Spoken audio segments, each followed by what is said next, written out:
దేవునికి స్తోత్రం. ప్రియమైన సహోదర సహోదరులకు శుభాభివందనములు. ఈరోజు దేని వాగ్దానం మత్తయి సువార్త 4:4 మనుషుడు రొట్టె వలన మాత్రము కాదు కానీ దేవుని నోట నుండి వచ్చే ప్రతి మాట వలనను జీవించును. చూడండి, యేసయ్య మాటలో గొప్ప శక్తి ఉంది, విడుదల ఉంది. అంతేకాదు ఆయన ప్రతి మాటలో జీవం ఉంది.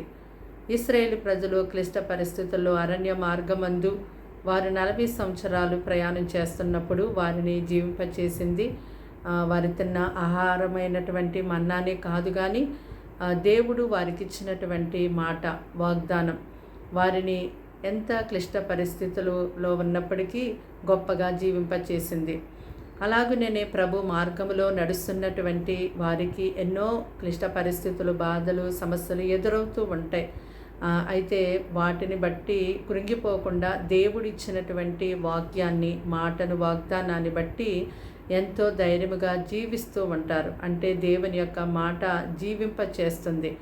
అలాగుననే దేవుని యొక్క వాక్యంలో చూసినట్టయితే శతాధిపతి తన యొక్క దాసుడు అనారోగ్యంతో ఉన్నప్పుడు ప్రభు దగ్గరికి వెళ్ళి, అయ్యా నా దాసుడు రోగి ఉన్నాడు అని చెప్పి, నీవు నా ఇంటిలోనికి వచ్చుటకు నేను పాత్రుడను కాదు కానీ మాట మాత్రము సెలవివ్వండి చాలు, నా దాసుడు స్వస్థపరచబడతాడు అన్నాడు. మరి మాట, దేవుని యొక్క మాట అతను ఎంత గొప్పగా నమ్ముతున్నాడో చూడండి. ఆయన మాటలో జీవముందని శతాధిపతి తెలుసుకున్నాడు కనుక, మాట చెప్పయ్యా నా దాసుడు స్వస్థపరుస్తాడని, సరిపోతుంది, నీవు రానవసరం లేదు నా ఇంటికని చెప్పాడు.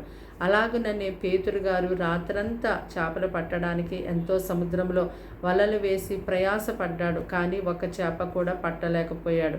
అక్కడికి ప్రభువైన యేసుక్రీస్తు వారు వెళ్ళి, నా మాట చొప్పున ఒక్కసారి మీరు వలలు వేయండి అన్నప్పుడు పేతురు అన్నాడు, ప్రభువా రాత్రంతా మేము ఎంతో ప్రయాసపడ్డాం, ఒక్క చేప కూడా పడలేదు, కానీ నీ మాట చొప్పున నేను ఒక్కసారి వల వేస్తానని చెప్పి ప్రభు మాట చొప్పున అతడు వల వేసినప్పుడు ఎంతో విస్తారమైనటువంటి వలలు పిగిలిపోయినంత చేపలను వారు పొందుకోగలిగారు. చూడండి, దేవుని యొక్క మాట వారు విన్నారు కాబట్టి వారి జీవితంలో దేవుని యొక్క మహిమను వారు చూశారు. దేవుని యొక్క మాట వారిని ఎంతో గొప్పగా జీవింపచేసింది, వారి జీవితాన్ని ఎంతో గొప్పగా తీర్చిదిద్దింది. అలాగుననే మీరు కూడా దేవుని యొక్క మాట వింటున్నారా?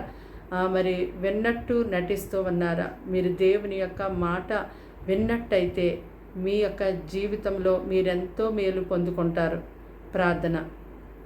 దేవానికి స్తోత్రాలు, స్తుతులు చెల్లిస్తున్నాం తండ్రి. మాటలు వింటున్న నీ బిడ్డల్ని మీ రక్తంతో కడిగి ముట్టి స్వస్థపరిచి బలపరిచి దీవించి ఆశీర్వదించండి. వారికి, వారింటి వారికి రక్షణ ఇవ్వండి అయ్యా. వారిలో ప్రభావం ఉన్నటువంటి ప్రతి ఒక్క అనారోగ్య సమస్యలను ముట్టి స్వస్థపరచండి.